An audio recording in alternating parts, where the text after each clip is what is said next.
So this is part 2 of our puzzle box demonstration. And there's this beautiful dog waiting patiently for her puzzle. Good. Good. Okay, go get it.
Now she's getting the freebie ones that are just open in the box.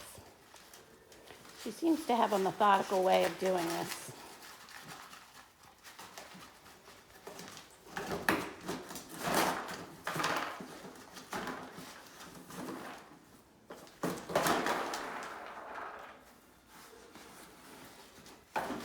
I'll also tell you that this dog used to be very sensitive to sounds and strange materials pulling up on her, and this kind of empowerment work has made a huge difference.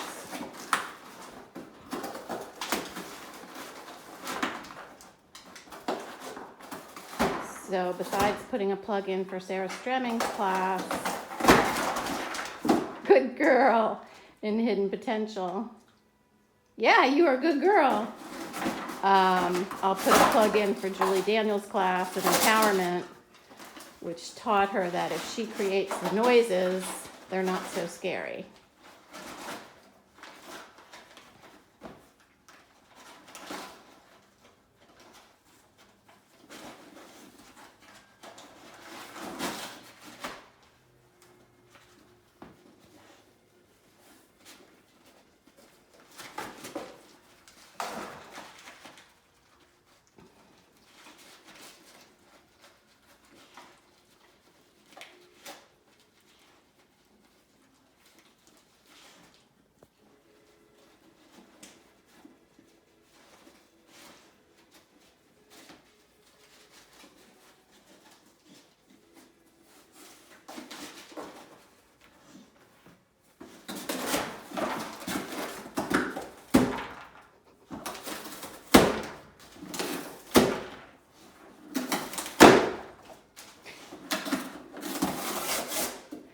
And it's very interesting to me that now she does seem to really enjoy just shredding the cardboard, because what she's doing now is not really helping her get to the food.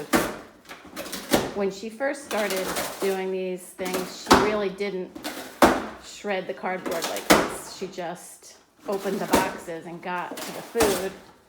But now I can tell she really enjoys, as you can see, shredding the cardboard just for the fun of it.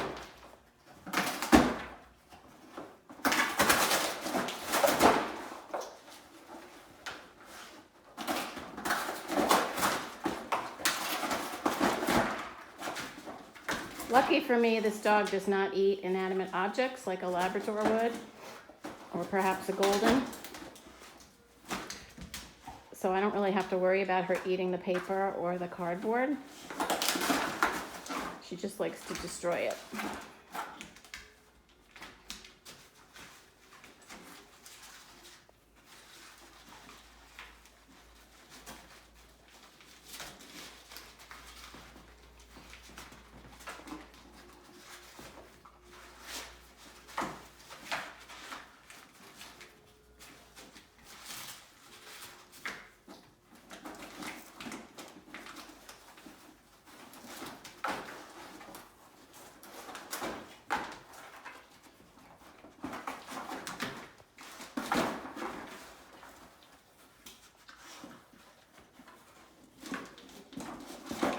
also, depending on the complexity of the food puzzle boxes you put together, it could take anywhere from 2 minutes to 10 minutes, but it's very mentally exhausting.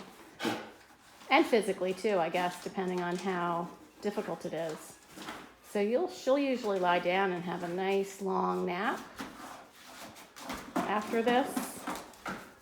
So it's a nice thing to do before you want to eat dinner with your significant other, or take a nap, or have a conference call.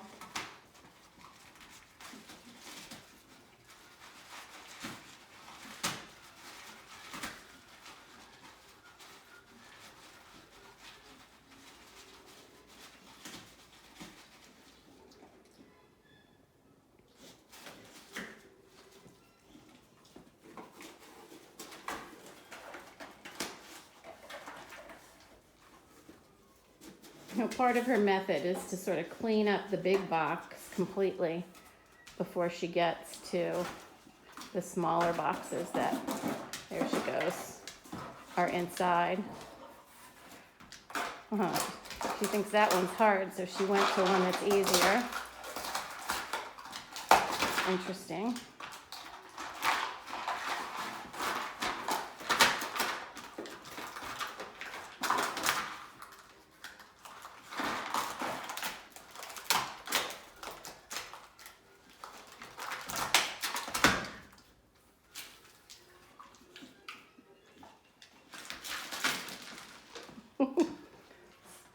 You did your own treat scatter, Tia.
She just spit out some paper.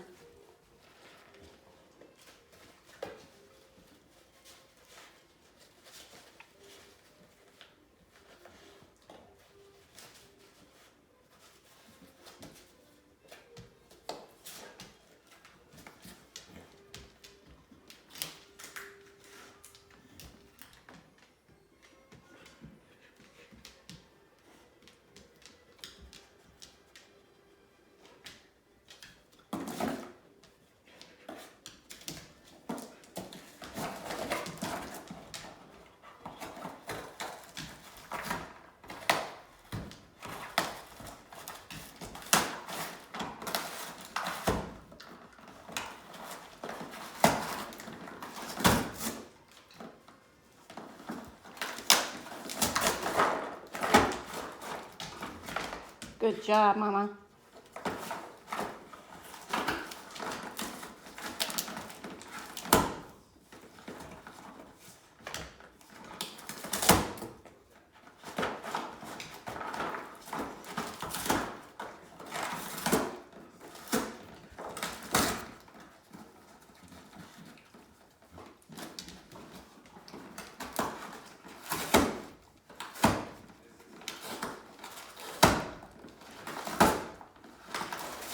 I will say that this is probably the hardest food puzzle box I've ever put together for her. And she saved the hardest part for last, when she's tired.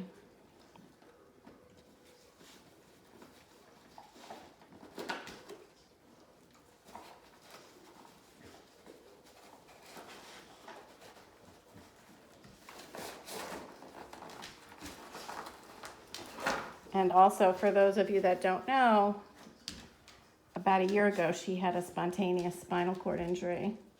So she's been rehabbing from that.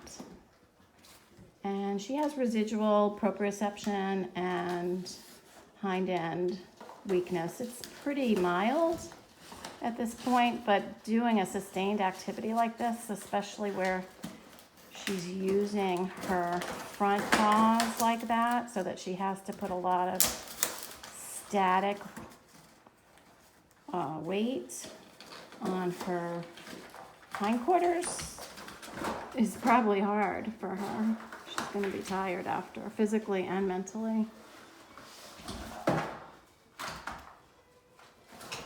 Now she's getting to the little boxes that are inside the medium boxes, and she's pushing it all around.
She's panting.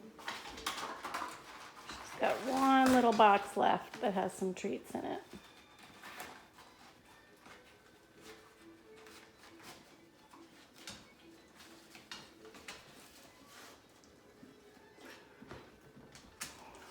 This is when I can tell she's usually just about done. She'll kind of survey around and sniff, make sure she didn't leave a piece of kibble somewhere.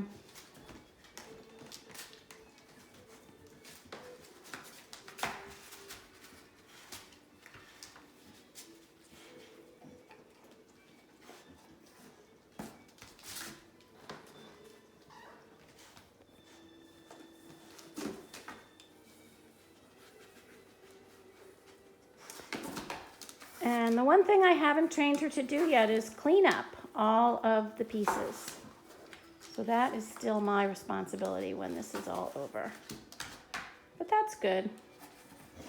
Keeps me moving too. All right, we're going to end that there. Hope you guys enjoyed it. I know Tia did.